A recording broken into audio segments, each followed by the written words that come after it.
Dan Ty. Rubenstein, good evening. How are you, my friend? I'm really good. I'm stressed out right now, Ty. I'm stressed out, but I'm feeling great. For those people tuning in to the YouTube video, hello, welcome. Dan's got an Oregon game that he is watching out of the corner of his eye. We've got a number of games that we're watching out of the corner of our eye. Come on, give me that energy, Ty. I've got energy. I'm just trying to save it for the show. So if you are just tuning in, make sure you hit subscribe to the channel. Make sure you subscribe to the podcast. That, of course, helps us more than anything.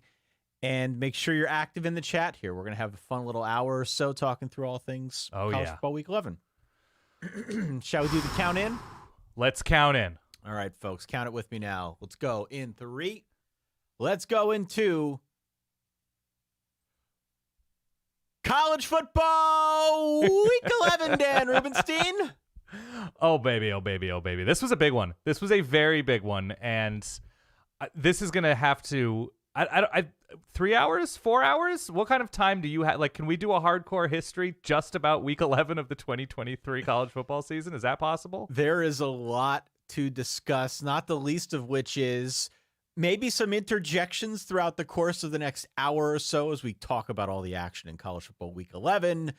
There are some games going on now, notably your Oregon Ducks against the USC Trojans, Iowa State currently putting one on BYU, but we've got a Fresno game, maybe Fresno making a comeback, a weird score in an ASU-UCLA game, Boise playing some games going on here. Oh, yeah. Into the night, of course, we're recording this at midnight. Welcome aboard. Welcome around our campfire.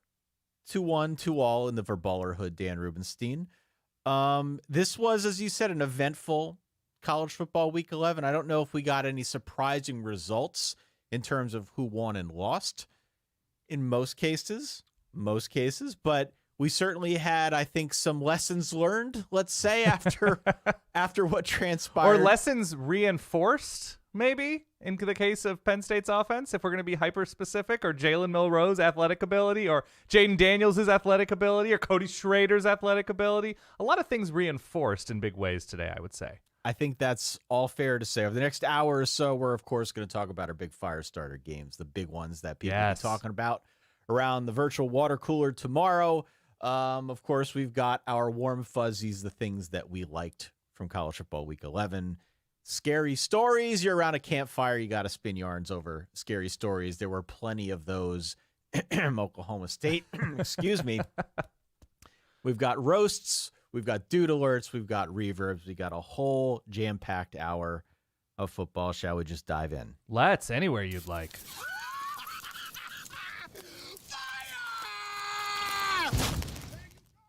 Fire! Fire! That's me yelling from a window. Yeah. Inside Penn State offensive game planning headquarters, Dan. Are you saying fire somebody? Is that the illusion that you're tying? I'm saying it's everything. It's fire somebody. It's the building's on fire. It's just the campfire is a fun place to talk about college football, hopefully cathartic for one and all.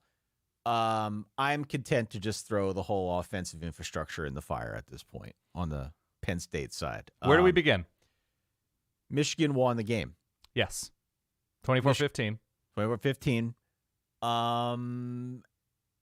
I thought in hindsight it actually worked out quite well that Jim Harbaugh was suspended for 3 games at the start of the season because it got some other guys. Sharon Moore got a little bit of reps earlier in the year against lesser opponents to prove that he could run the show.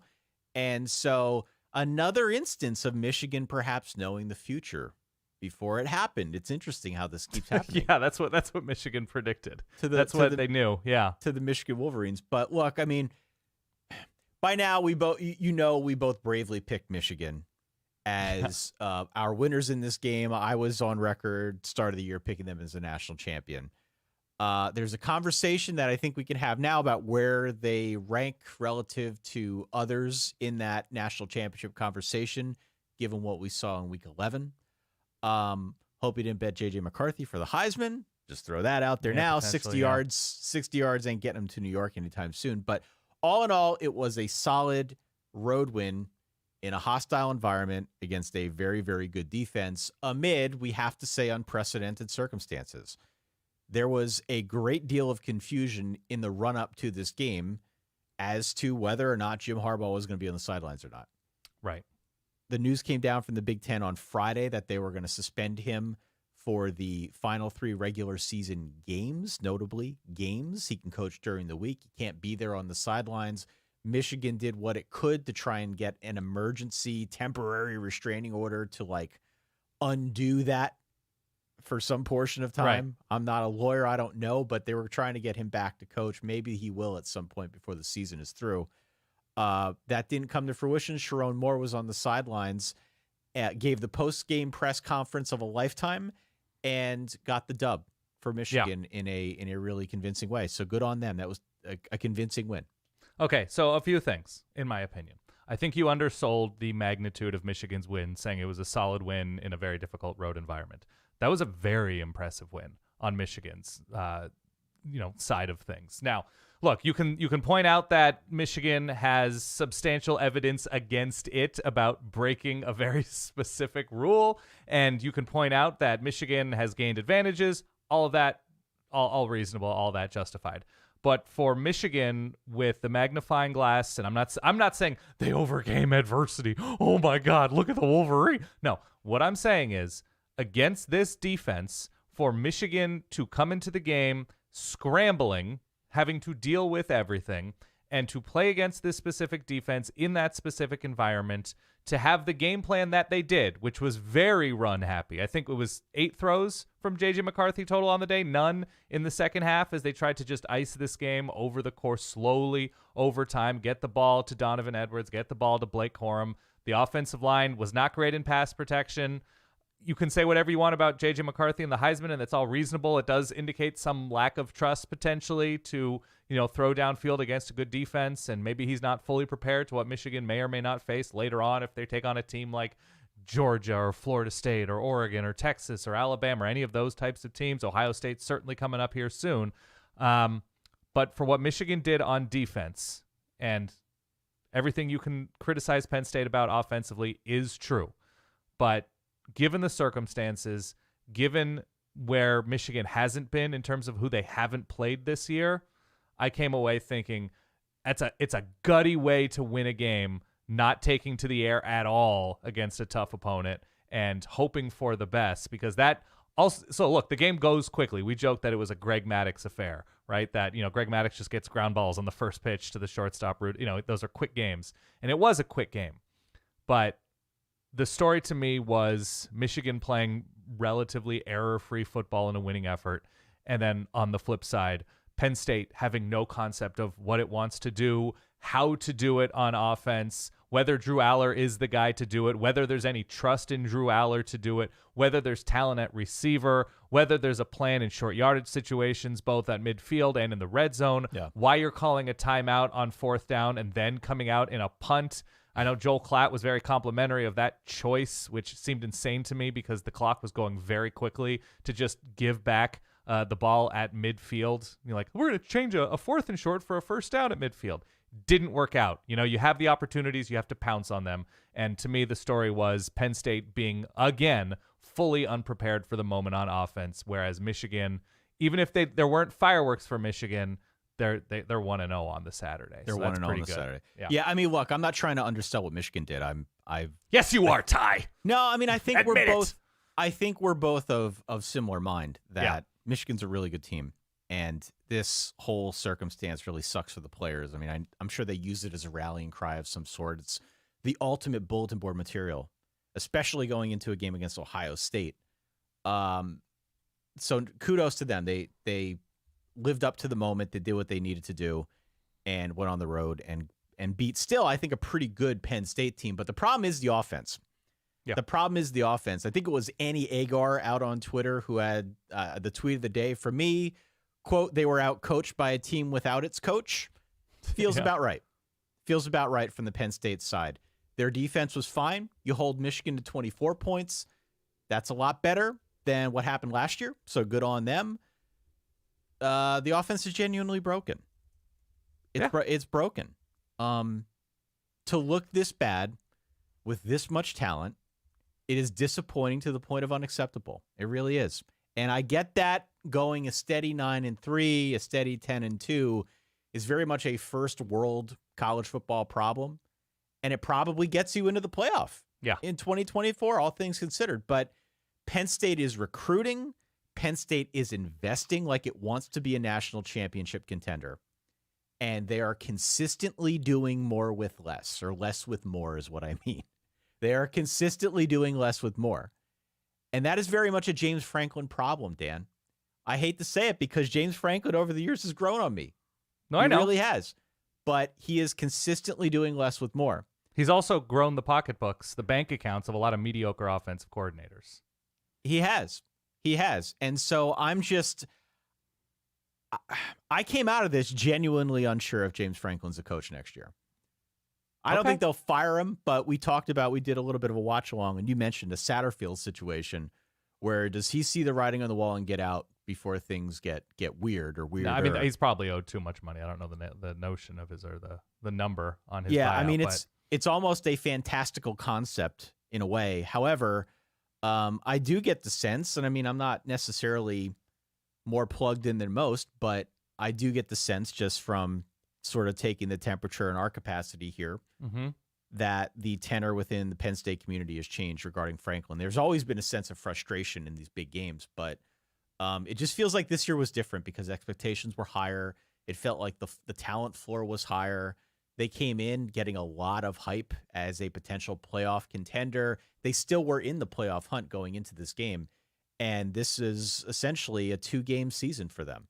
And in both games, they fell far short of expectations. So, I mean, I'll do credit to Ohio State for winning in the manner that they did, and Michigan for winning amid crazy circumstances here. I mean, it truly is unprecedented. But for Penn State to look this unprepared and to underwhelm in this capacity on offense has been, like I said, unacceptable. And I mean, the whole thing is it's not okay to lose, but lose with an offense and defense, right?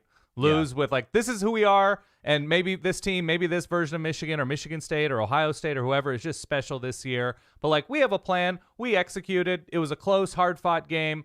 You can't walk away from either matchup thinking, well, you know, Penn State came out with a really solid game. Like, it was just Drew Aller draws and hoping for the best with Katron Allen and receivers being silent. And I think Penn State hit a 19-yard pass to Tyler Warren early on in the game. That accounted for like 27% of the passing yardage. I mean, look, and I haven't even mentioned Drew Aller. I haven't mentioned Nick Singleton and Katron Allen did okay. I mean, they were kind of the engine of the offense, but I feel like we owe Sean Clifford an apology. Yeah, a little bit. I really do. I feel like we owe Sean Clifford an apology now. And just, you know, a retroactive Biletnikoff for Jahan Dotson and KJ Hamler. Yeah. I feel like I don't know what changed in such a short period of time. We were led to believe that Drew Aller was going to be the missing link in the same way that I thought Sam Hartman would be a missing link for Notre Dame. I won't kind of go on too much of a tangent here. Right. But it's really painful to see this as Penn State alum, someone who roots on the team. And it's clear that something is broken and that he doesn't know how to fix it, Dan. He doesn't. Okay. He hasn't done it yet. I don't think he knows how. And there's just it just seems like the tide has turned a little bit. And I'm curious to see where things go. On a different note, same situation. Michigan, Ohio State, who knows?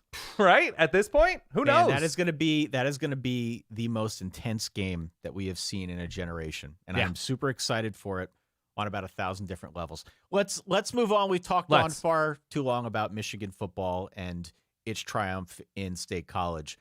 Let's talk about Washington and Utah. Washington won by 7. Some interesting moments in this game, not the least of which was Washington's attempt at a cover of the 9.5, 10-point spread on a field goal late in the game that was blocked. If you bet Washington minus the number, that's what we call a bad beat here in the college football business. The way this game started, I wasn't so sure that Washington would put itself in that type of position because the defense gave up 28 points in the first half. Second half, they came out with a renewed purpose, renewed focus, had some gaffes. We can talk about those. Sure. But shut out Utah in the second half, ended up winning this game 35-28. This is a big win for them. Yeah, Washington just has a certain something, right? And that certain something is Michael Penix to Roma Dunze. And Jack Conover, who's a very good tight end, and made a couple big catches, a big conversion there, an acrobatic conversion catch. Washington is very good on offense. And in the first half, they got stomped defensively. And that was Bryson Barnes through the air. There were some reverses. There were some short passes that turned into big gains. And Washington is not, I wouldn't go as far as saying they're a half team, but the defense is not there to compete with the top of the sport. Might not matter. They can win shootouts, no problem. It was a good effort from Utah. They were able to get a little bit lucky with what looked to be a pick six from a linebacker, a Washington linebacker, who dropped the ball a couple yards short of the end zone, but Washington then was able to turn that into a Utah safety. So all's well that ends well, because Washington won the game, and those 7 points didn't end up costing them. Right. And on Utah's behalf, like, they had the opportunity. They had the opportunity at the end of the game, down 7 after the blocked field goal, to drive the field and tie it. And it's in that moment, in that situation in front of that frenzied crowd, that like Bryson Barnes was just not good enough. The offense was not good enough. And if you've watched this team at all, that maybe he can get some big scrambles, and maybe he can connect with a couple of different guys on this offense to get explosion plays. But this is not an offense meant to go down the field quickly and score points. So a great win for Washington, a surviving game. It's been like 5 or 6 straight for Washington, but good teams win, and Washington keeps doing it. Yeah, Washington finds a way to get the job done, and it is, I think, setting up. I mean, we'll see what happens here. We've got the Oregon-USC game taking place as we're recording this. Yep. Late into the night, Saturday into Sunday. It is setting up for what appears to be an epic rematch in the Pac-12 championship game. Yeah. Washington still has Oregon State and Washington State. Oregon, obviously, this USC game, and then they have Arizona State, who we'll get to later, and, of course, the Beavs in the rivalry game. We shall see where things go in the Pac-12, but, Oregon right now kind of holding its own against USC, up by 8. This could obviously be an interesting result, but we've got a half of football left to play. So Washington with the big win. The other game that we called out, I think, on the preview, and we were both hoping for something a little bit closer, was this Ole Miss Georgia game. So going in, Ole Miss was about an 11.5-point underdog on the road in Athens. Georgia wins 52-17. How many times have we seen this happen? Just think back over the last 5 years.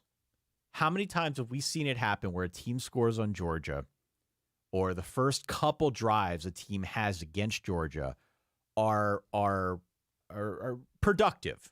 Don't always lead to points. It did in this game, but don't always lead to points. We start thinking, maybe we got something here.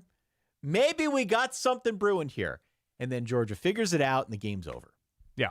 How many times? I feel like that happens more often than not with Georgia. And the only exception was the Kentucky game. That was a flash fry. They just beat the brakes off them right away. But most decent teams find themselves in that camp when it comes to squaring off against Georgia.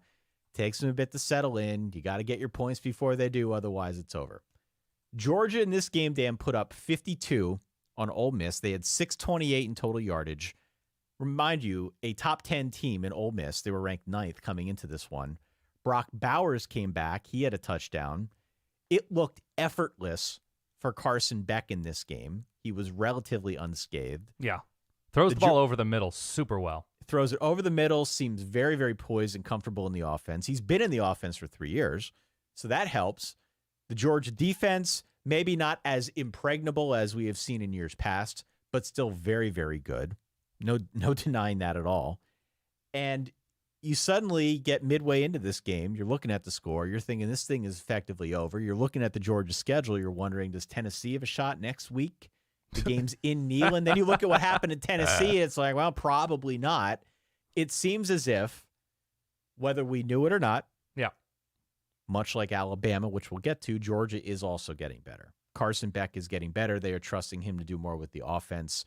All the complementary pieces are there. It's not just Brock Bowers. It's Ladd McConkey, who had a big game It's the 2 transfer wide receivers. Brock Bowers back, by the way, after having surgery like 3 weeks ago. Yeah. Back after having, the tightrope surgery. So there's a lot that I think you need to be excited about if you're a Georgia fan. Maybe it's old hat for the rest of us. Georgia going for a three-peat hasn't happened since the 30s, so that's at least a historical point of reference. But 52-17, Dan, you beat Ole Miss by 35 points. It sort of removes all doubt that we had about this offense at this point. I mean, they're just really freaking good. Yeah, here's my shocked face. You can use the tone of my voice as a guide. Georgia's the best team in the country right now. And you can make arguments for specific units, for specific results, but if you watch Georgia play and you watch anybody else play, sure, maybe the best of Alabama, the best of Jalen Milroe, the best of this defense, you can make a case that they're dangerous and interesting, and they have also gotten better over the course of the season. This is not the Alabama team who struggled against Texas and lost by double digits, nor is it the Alabama team that was embarrassingly bad on offense against USF, nor is it the Alabama team that almost gave away the Arkansas game. This is an Alabama team. Teams are allowed to be living, breathing things over the course of a season. And Alabama has grown much in the way that Georgia has grown. Georgia has gotten healthier, specifically Ladd McConkey and now Brock Bowers. The receivers that have come in have stepped up, specifically Dominic Lovett, is making a case to be a really strong addition for Georgia. The offensive line has gotten better. We saw big runs from Kendall Milton. Obviously, Dejon Edwards has been that guy all year long in an all-purpose role. And as the defense gets healthier and drops a couple of key guys. I think they lost a safety today, a linebacker last week. It's what depth is for, and they are coming into their own. When you lose as much as a team as talented as Georgia is every year, which will continue to happen to draft or transfer, maybe it takes some time.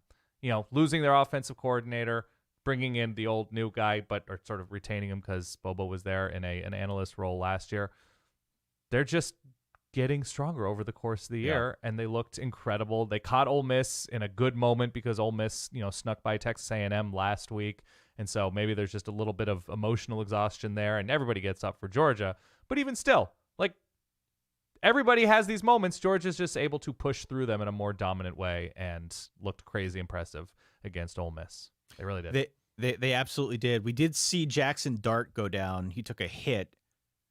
Second half of this game left. Spencer Sanders came in. I did not see what the update is on Jackson Dart. It would be a bummer if he missed any time. Lord knows that Ole Miss has plenty of options at quarterback. That was part of the intrigue going into the season. Yeah. But Jackson Dart has been pretty good. By and large, has been a really good quarterback and seemingly has gotten a lot better from what we saw last season. So if he is out for any period of time, that's definitely a bummer. But it was always a wing and a prayer, I think, for people who want chaos, that Ole Miss could pull some sort of upset, that Ole Miss with its offense could give Georgia a game. The liability was the defense, even though the numbers are strong. The liability is defense. We talked about it on the preview show. Yeah. Is it going to be a situation where the defense looks good on paper, has looked good in previous affairs, suddenly where the rubber meets the road against a really good offense, you see what they're really made out of? That is essentially what happened again. We saw that happen last year as well. So Ole Miss still a very good team. We'll wait to see what happens with Jackson Dart. Quinshon Judkins, still fun as hell to watch. They've got a lot of great talent on that team, but Georgia is just in a different stratosphere from Ole Miss, maybe from the rest of college football. By the way, and I'll tee you up for a nice little segue here. The win of their own, but also last week's loss, in hindsight, is that much more impressive for Mizzou, right? It is, especially Mizzou is very much a really good team, and so last week makes it even more real, and their performance against Tennessee today, I think, underscores that even more dramatically. Let's actually pivot off that. Let's go to our favorite things from week 11. Let's do it.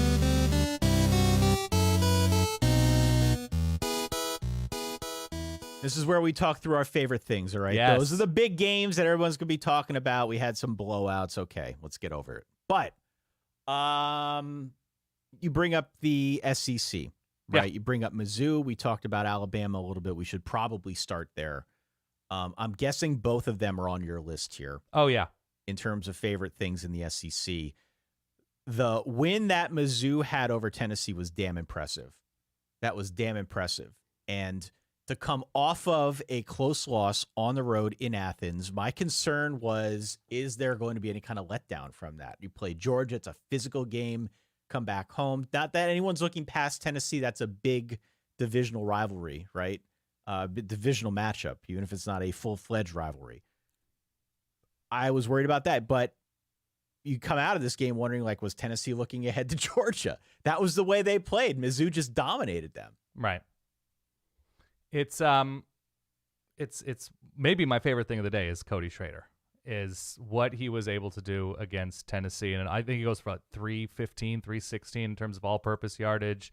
Brady Cook was very good. The defense was very good against Tennessee. They gave up the long touchdown early through the air, but otherwise they were excellent. And obviously Georgia has already won the East and set up the SEC championship matchup once again. I think it's the third time since 2018 against Alabama. But the steps forward in terms of a living, breathing thing, and Mizzou started the season quite well with that win over Kansas State.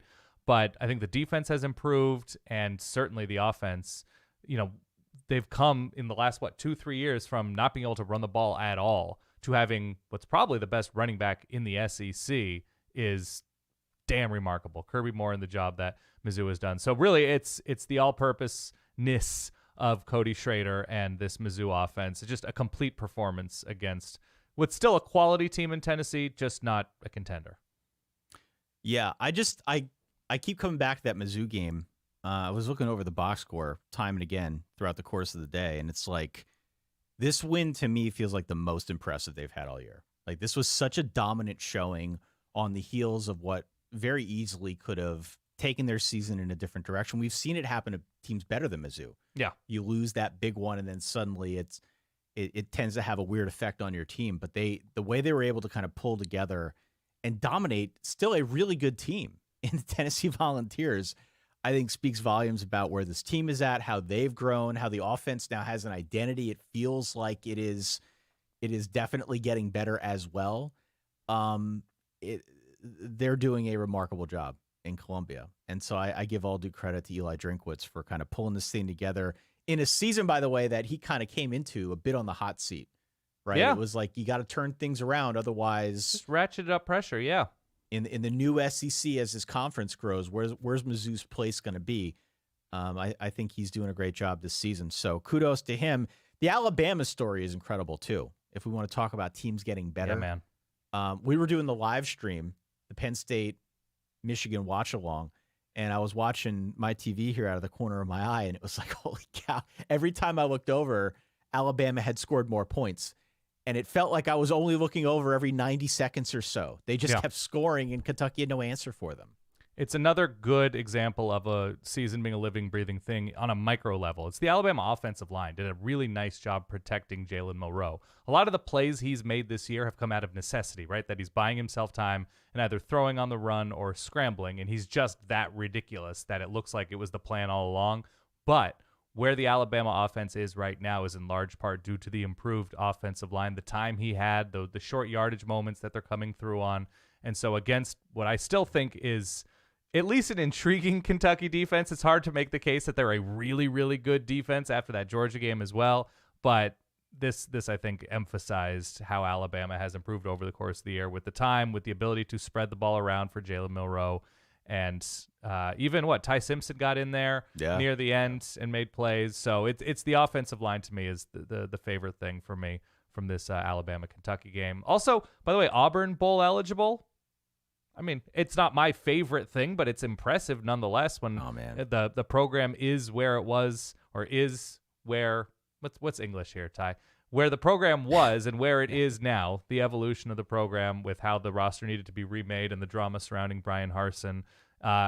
And on the flip side, Arkansas is the new. Oh, no. Man, I was convinced that Arkansas was going to win that game. I was convinced. Against Auburn? After beating Florida?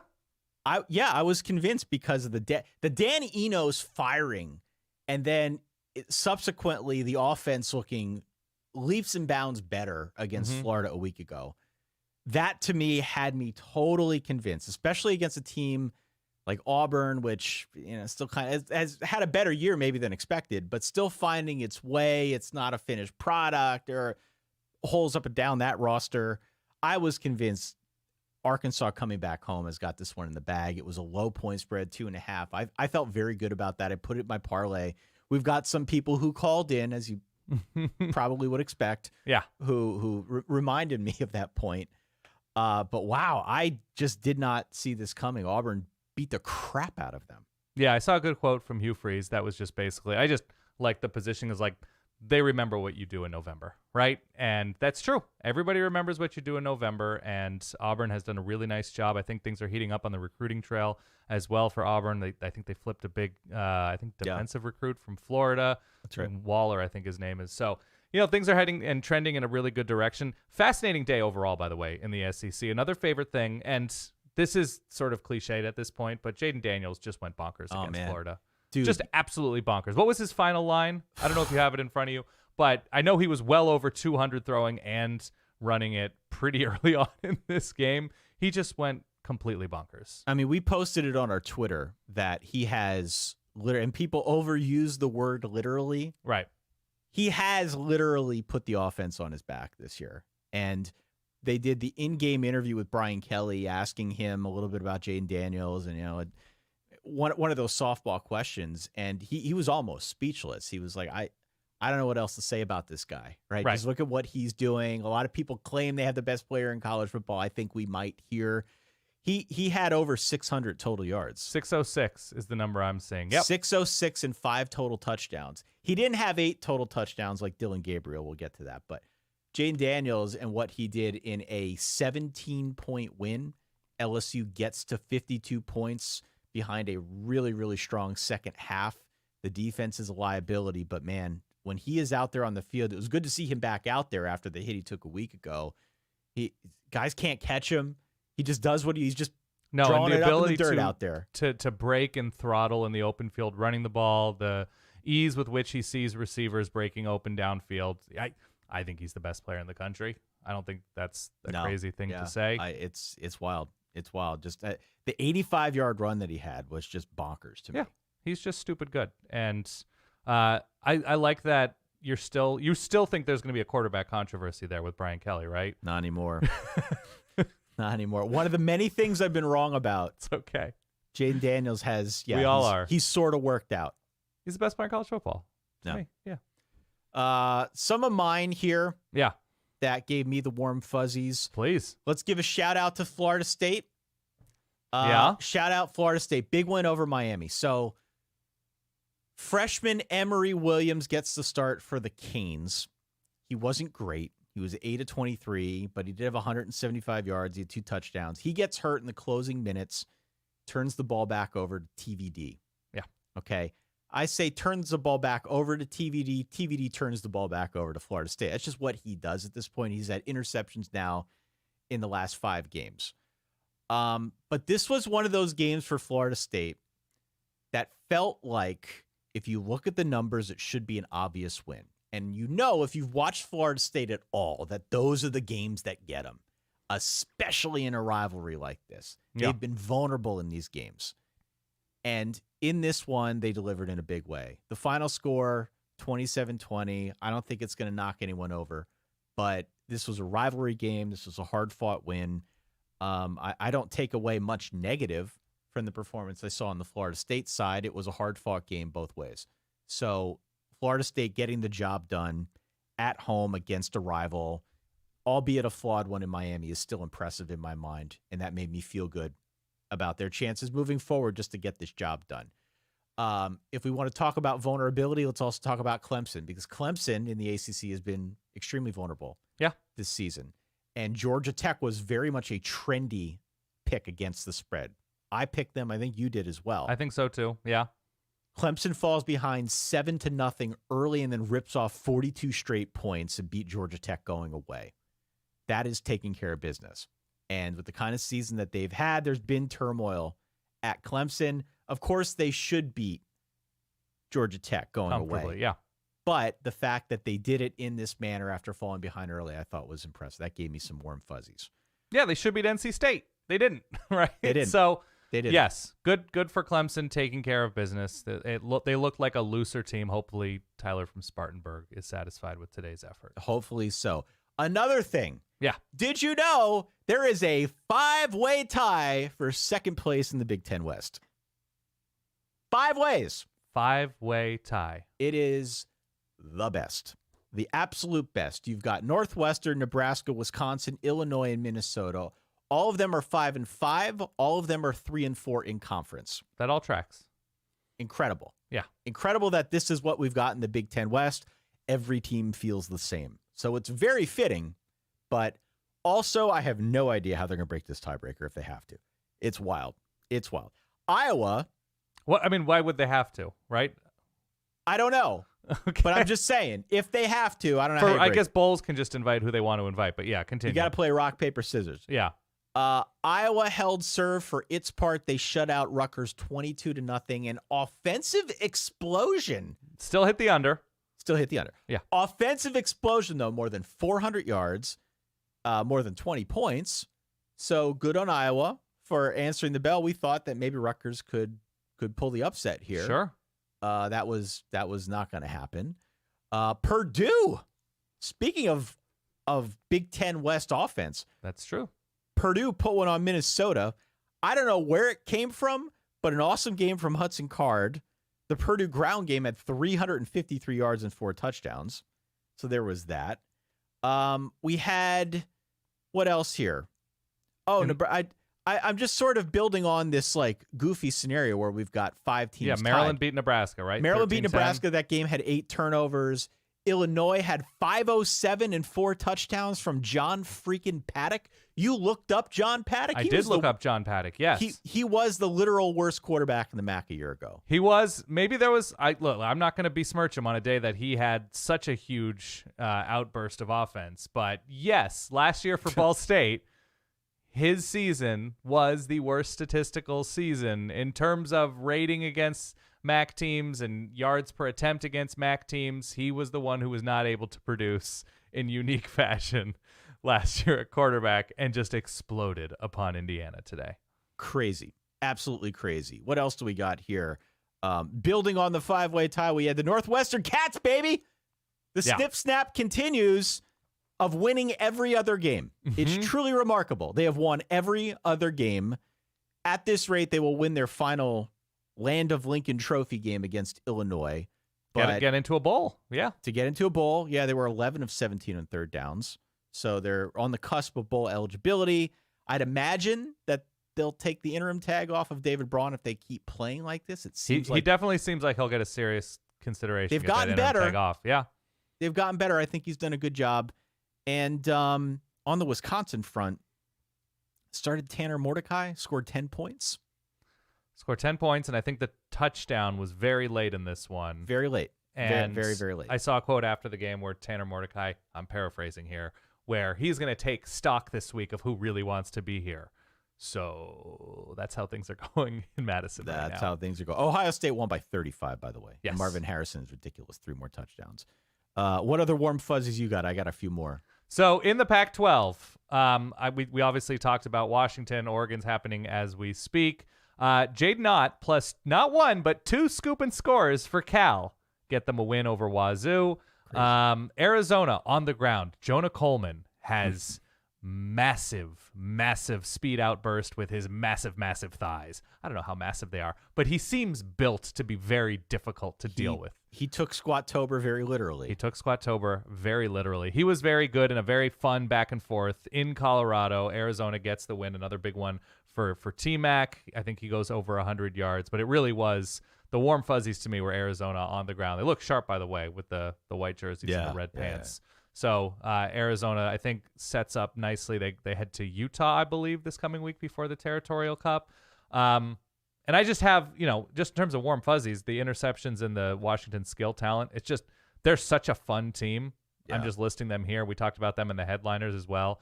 But Jalen Polk making plays. Michael Penix is just an absolute cannon. And they're super fun to watch. And then whatever's happening, what's the score right now with Arizona State, UCLA? Arizona State has 5 scholarship offensive linemen available. UCLA is playing their 3rd string quarterback. ASU is lining up with 3 offensive linemen, who I'm not even sure are offensive linemen, a quarterback, so that's 4, 2 receivers to one side. There's 6, and then 5 dudes on the other side. They're lining up it's not really working, but I think last I checked, they were up 10-0 against UCLA. They have beaten UCLA 17-7. That's over. 17-7 ASU. That gives me the warm fuzzies. That Kenny Dillingham was able to EFIS a win against UCLA with 5 scholarship linemen. Wow.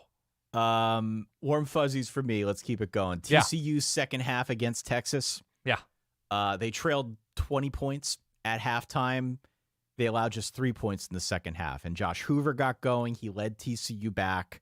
Monster game for Savion Williams. Saw that. Maybe a dude alert coming for, we could talk about that. But 29-26 final. I want to give credit to TCU for how they fought back there.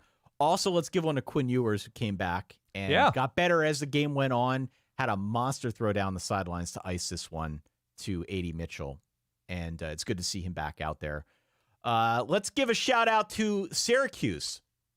Saw this as well. Syracuse went full service academy and won by 15 over Pitt. They were 4 of 8 passing for 17 yards. Fine. Almost a J.J. McCarthy style line. But they rushed the ball 66 times for 382 yards. Great.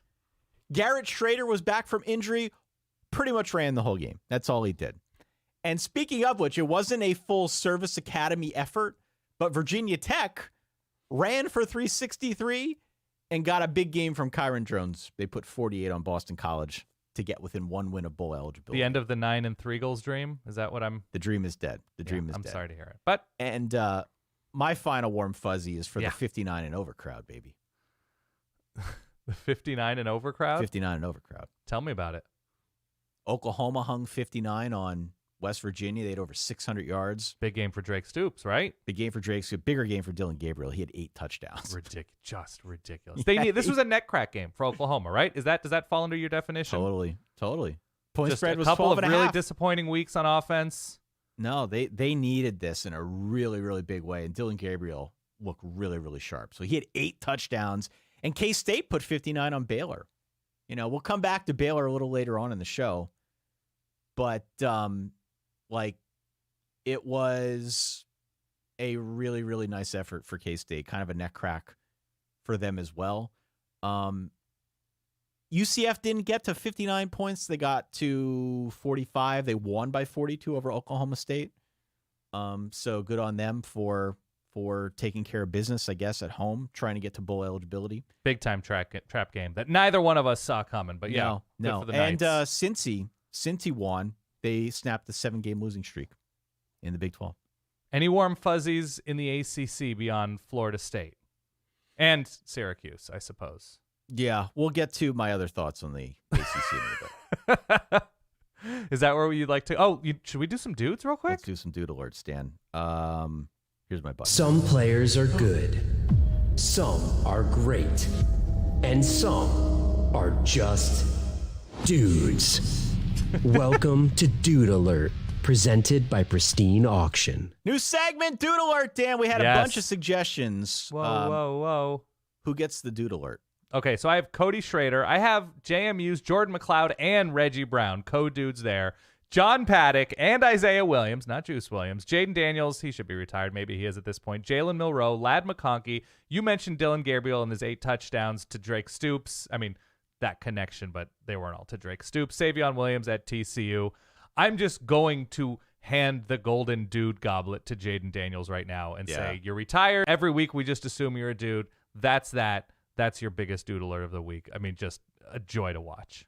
The golden dude goblet goes to Jaden Daniels here. College football week 11. Reminder, our friends over at Pristine Auction, the ultimate destination for sports memorabilia. You can get signed gear from dudes that played for your favorite team. I'm looking at a Saquon Barkley helmet. I'm looking at a Rocket Ishmael helmet. Ooh. We've got, was it Jonathan Stewart Oregon helmet that you were eyeing up as well? Yeah, absolutely. Also, just go there, type your team name in. It's awesome. Bids start at $1. Head on out to pristineauction.com. If you use the code SOLID, you're going to get $10 off your very first win. I like that. Should we get to scary stories? I would love to. Do you have the sound? Of course.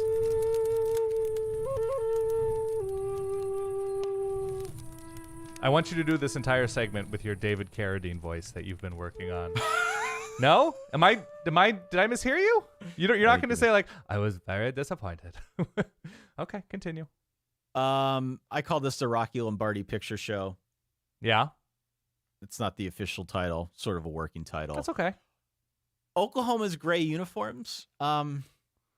They were gray, Ty. I gotta let you know, as a colorblind person, I might need to correct you. Continue. What color were they? I couldn't. They were invisible to me. They were black.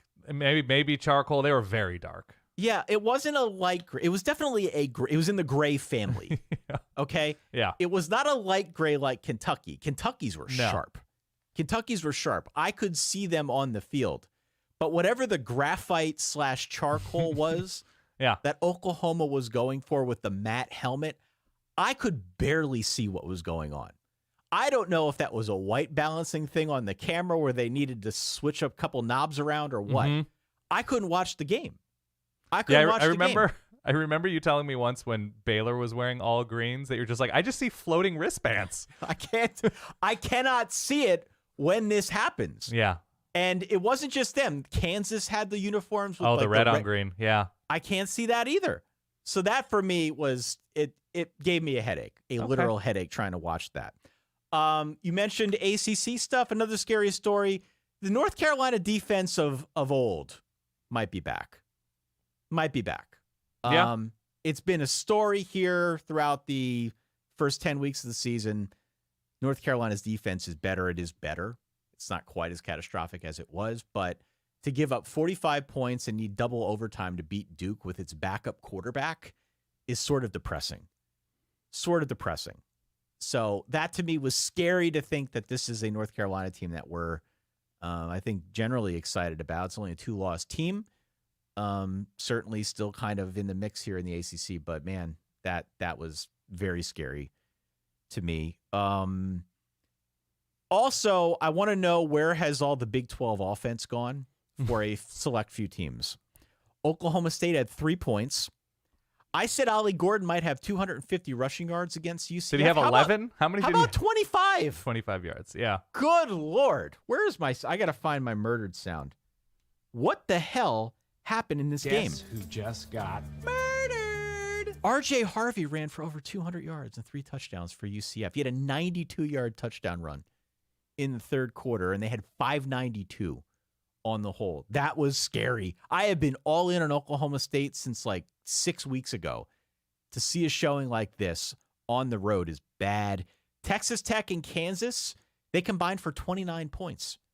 It was like watching an Iowa game. Now, Kansas lost Jason Bean. He got hurt. They were down to their third-string quarterback. I get all that. But the whole thesis for picking Texas Tech plus the 4 points in this game was Kansas can't hold a lead. Kansas doesn't play defense. This is a low-scoring affair. This was an ugly slop fest. Yeah. Texas Tech won outright, so if you made the bet, you won the bet. But I was disappointed we didn't get the shootout. I was kind of looking forward to it. Sorry for your loss. Washington State's getting really scary right now, and they were fun early on in the season. They beat Oregon State. They beat Wisconsin, I believe, in those first 4 games. They start out the season 4-0 and have since gone winless and could finish the season 0-8. The 2 fumbles that were returned for touchdowns from Cal. It's an ugly way to lose. UCLA, an ugly way to lose to ASU. I didn't mention Oregon State, who dropped 62. That's one of my favorite things. It's fun when we get that kind of offensive outburst, especially considering that they finished with Washington and Oregon. But to me, the idea of the scary stories is when Stanford doesn't have it, they really don't have it, and it's really not fun to watch Stanford games. When they have it, they're fun, and they compete with Colorado, and last week they beat Washington State, and they nearly held on against Washington a couple of weeks ago. But, man, this game was over quickly, and so we didn't really get good TV out of that.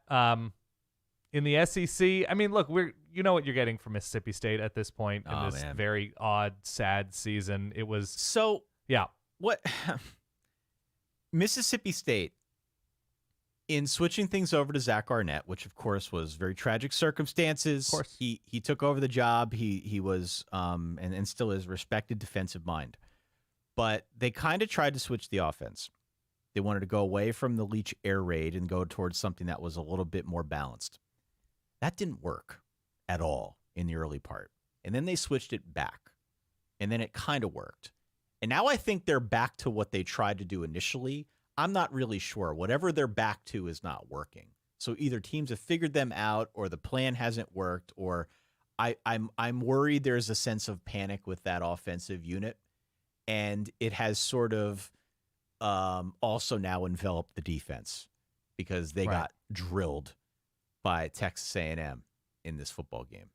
Yeah, and it was Texas A&M's third-string quarterback, no Max Johnson. Though one of my favorite things is they had a Max Johnson decoy on the field before the game, wearing a number 14 warm-up shirt of some kind, throwing left-handed and wearing a hat over his eyes. It was Jalen Henderson, I believe is his name, came in, had a nice all-purpose performance for Texas A&M and a very comfortable win. But yeah, the scariness of what Vandy is going through, what Arkansas is going through, now what Mississippi State is going through, just playing these games that are not at all competitive is just sort of a bummer to me. The decoy had a better arm than Max Johnson. That's probably true, yes. He looked like he had a little bit more snap on the ball. Wake gained 21 feet on the ground. God. 21 feet. 21 feet, 7 yards on the ground. They had 163 in total. They were 1 of 12 on third downs and lost by 20 against NC State, which is a bowl team. They have found ways to win. They've got the weird MJ Morris, I guess, red shirt now after playing a few games. Brennan Armstrong was back out there. But Wake gaining 21 feet on the ground was scary to me. And also Louisville needing 17 fourth-quarter points on Thursday to knock off UVA. Virginia's been through hell the last year. And I got to give Virginia a ton of credit for how they have played this season. They have been feisty as all get up.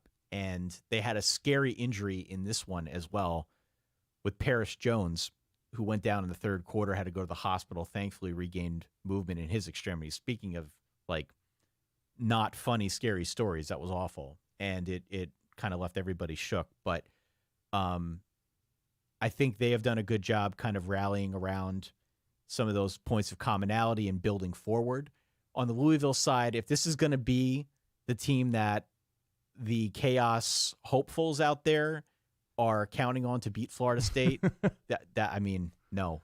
Well, look, No. Florida State exclusively plays down to its opponents and comes away somehow, some way with a win. Clearly lesser opponents. I guess. This was not the type of showing that I was looking for from Louisville to instill confidence. Confidence. Yeah. Okay, fair enough. I mean, it changes things that you favor Florida State even more dramatically in that potential matchup? I've not been fully sold on Louisville. Okay. All year. I think they have benefited from a schedule, and I'm sure there are Louisville people who listen to the show, and they'll say, wow, they beat Notre Dame. They did beat Notre Dame. Thank you. Thank you for the reminder. I'm aware of that. 33-20. But I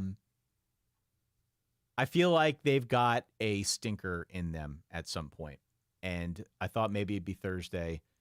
They got a few more bites at it here before they get to potentially the ACC championship game. And I don't know. We'll see. I'm still a little leery about Jack Plummer leading this team into battle. Okay. That's where I'm at. I'm a little bummed that Tulane, we have to wait until the end of the year to get any of the undefeated American teams to play against each other. It's not scary in terms of what happened today, but a little bit bummed that we have 3 undefeated within conference, UTSA, Tulane, and SMU. And we get, at the end of the season, we get Tulane, UTSA. But it's been sort of like these 3 teams playing a bunch of, not nobodies, but a bunch of games that weren't exactly exciting. Although Tulane let, I think, Tulsa back in this one. They snuck away with a win over Tulsa, which does not lead for a lot of inspiration from me, a lot of enthusiasm from me. But UTSA, a nice 20-point win over Rice today, who's been quite fun this year. Rice has been fun, yeah. Other scary stories, I don't really have too many out that I haven't mentioned. Ty, do you have any more? No, should we get to the roast? Let's get to some roast. We used to roast Stay Puft marshmallows by the fire at Camp Wakanda. Before we get to, I think, the things, the teams that we want to roast. Yeah. We kind of have a joint roast today. We had a number of calls, 855-VERBAL-3, the reverb line. We had all sorts of folks calling in, leaving their notes for what transpired in Week 11. Here's what y'all had to say. Been sitting here all day thinking about what I must have done in a past life to deserve to be reincarnated as a Penn State football fan. Please help. Hey, Dan and Ty, this is Brian, a Penn State alum in Madison, Wisconsin, and I just have to ask, is Penn State just like slightly better Iowa? James Franklin only has 3 signs: soft, softer, and softest. Go Blue, baby. Did Texas Tech just win a clunker? What is happening? Sure, I'm glad Kansas Twitter spent the week having a discussion about whether or not to rush the field against Texas Tech and K-State the next 2 weeks to lose to a 4-5 team at home. Somebody just got murdered In Fayetteville. Ty, the boy wonder. Ty, Mr. AAA Parlay. Ty, Mr. Lock It Up, Arkansas, Lock of the Week. How does it taste, Ty? War Eagle, baby. War Eagle. Apparently, the secret to success in Evanston is fire your coach in a hazing scandal and then win 5 games, including a beatdown of Wisconsin in Camp Randall. Go Cats. 2 Saturdays in a row, 2 brutal, back-breaking losses for the Badgers. I wait all week to enjoy my Saturdays. This Utah-Washington game is incredible, and I'm barely paying attention to it because I can't stop watching. F Tennessee, MIZ. Cody Schrader is the dude of the week. Go Mizzou. Yeah, this is Dan from Pittsburgh. We all have one question on our minds right now after watching that performance. How in the world did we beat Louisville? Hey, Ty and Dan, this is Max from Louisville. I know this wasn't the most convincing win in the world, but please respect this Louisville team. Go Cards, baby. Hey, Dan and Ty, I am calling from beautiful Tuscaloosa, Alabama, where I just watched my UCF Citronauts absolutely obliterate Oklahoma State in Gus Malzahn's 100th win as a head coach. I love college football. Whoever cruel idea it was to have midweek action really didn't think about the ramifications of watching you get abused by your rival and then having to go to work the very next day. Fire up ships, I suppose. Kind of unfair that Ohio State gets to cheat every single week by having Marvin Harrison Jr. out on the field on offense. The logical Ole Miss fan take, the potential for 10-2 with losses to only Alabama and Georgia still feels pretty good, presuming the rest of the season doesn't go stupid. Oh God, what have I done? I'm currently watching the UW-Utah game. Number 11 on UW just took the ball, dropped it at the 2, recovered. I don't even know what to say. This is my first day on Discord. If you say Iowa 3 times in a bathroom with the lights off and 3 lit candles, rumor has it that Tory Taylor comes in and punts you away. Oh. Go Hawks. Go Hawks, indeed. Yeah. The energy that I'm vibing with is the UCF fan. Just said I love college football. It's the best. I'm vibing with that. We wanted to do a little bit of a roast here as well. We have this sound. There are some teams that I think are either packing it in for the season or at a minimum packed it in this week. Was this not my nickname for the day? You went Sayulita. Sayulita, which is a town in Mexico. It's a Mexican surf vacation. It's not Cancun, but it's alliterative with Saturday. So the thinking here was, coming into the week, we were a little concerned that some teams have either packed it in for the season or given circumstances, maybe with a rival on deck or after having played a big game, that we were gonna see some no-show efforts. Get the writing's on the wall for the season. Yeah, we were actually quite right about that part of it. I nailed it. So give me a few teams that jumped out to you as being in the pack it up, pack it in category. Well, you mentioned Wisconsin. Arkansas certainly fits that bill. Yeah. I guess maybe a little bit of the Florida defense after these past couple weeks. You lose to Arkansas, you get some of that stink on you, and the way that they tackled or really didn't tackle Jaden Daniels, that was clear. I don't know what's going on with Air Force right now. They're losing to Hawaii in Hawaii, so maybe there's something tropical about actually being there that's sort of shortening their season. Michigan State certainly fits the bill in an understandable way, obviously, given the circumstances with Mel Tucker, with the pack it up, pack it in. Stanford, at the end of that game against Oregon State, certainly had that feel. What else? There's something about Tennessee right now with the sloppiness on offense. I've got Tennessee. Talk to me about the Vols. Yeah, no, I mean, I watched a good deal of that game, and it just didn't feel close. So no. I we'll find out this week. Like, maybe they give Georgia a game at home. I am not banking on that, but maybe, I don't know. that would explain it at least a little bit. But Joe Milton is not it. He is certainly not Hendon Hooker. They've had to rely more on the run game this year than they did a year ago because, well, notably they had a better quarterback, they had better wide receivers, and so they've leaned on what they got. They've done a good job, but games like this, it tends to come out. And so, yeah, this was a no-show from Tennessee. We had a no-show from the, I guess you mentioned Wazoo. Yeah. That's not a great situation. Can we do a reverse? I don't know what it's called. I don't know what the reverse is, right? But the reverse of Sayulita Saturday would be like Manitoba Monday, right? That they're still holding on and gritting through the cold. Yeah. Manitoba Monday. How about Purdue? How about Illinois? Right? Yeah. Seemingly heading in the wrong direction, then getting their acts together on offense for one sweet day. Manitoba Monday. I mean, I could put Ole Miss in there too. I don't know if it's so much a no-show effort this week, but it's Georgia. Yeah, it's Georgia. Man, just so many teams now. We're starting to wonder. Mississippi State. Mississippi State's another team you could start talking about, maybe packing it in for the winter. USC, after this Oregon game, they're currently trailing. Who knows what state they'll be in going into one final game with really nothing to play for other than pride. Yeah. What about Syracuse as a Manitoba Monday? Getting it together on the ground? Was it Dan Villari, the former? Yeah. He's sort of like an all-purpose-y kind of guy. He was he a Michigan fourth string quarterback? I want to say he was. Maybe I'm wrong. Yeah. But there was something about him as well. So, yeah, there's some teams who have, sort of picked themselves up by their bootstraps in November that I haven't given up. I appreciate that. Northwestern was sort of left for dead, and they've, continued to be a pain in the ass. A little bit of a Manitoba Monday. Yeah, absolutely. How about ASU losing 55-3 to Utah and coming back and beating UCLA with what Rutgers ran in 1893? Yeah, how about UCLA, man? Yeah, that's tough. Well, they're beat up. So, yeah, those are some. But still, man, that's a lot of Sayulita Saturdays. That's all. So much Sayulita Saturday. Yeah. We appreciate everybody dialing in, by the way, at 855-Verbal-3. Kudos to Shay for doing a good job cutting those up. Yeah. We did hit the Jake Locker pick this week. I told you guys. Which was what again? It was Alabama minus whatever against Kentucky. Oh, nice. Yeah. So we hit that. I'm waiting to see what happens in this Fresno game. Fresno is currently getting destroyed 35-10 in the third quarter. So it doesn't look like I'll hit that one. But felt better about my picks this week and didn't do any better. So goes to show what I know. Yeah, the only other thing I did all the Bear Report last week because this is a campfire after all. Central Arkansas tie. Did you see? One on a Hail Mary? I saw that. They stunned EKU on a Hail Mary. So there's your Bear team of the day. How about that? Bear team of the day. All right. Well, there you go, folks. That does it for the campfire. We shall extinguish it after we hit the stop button here this evening.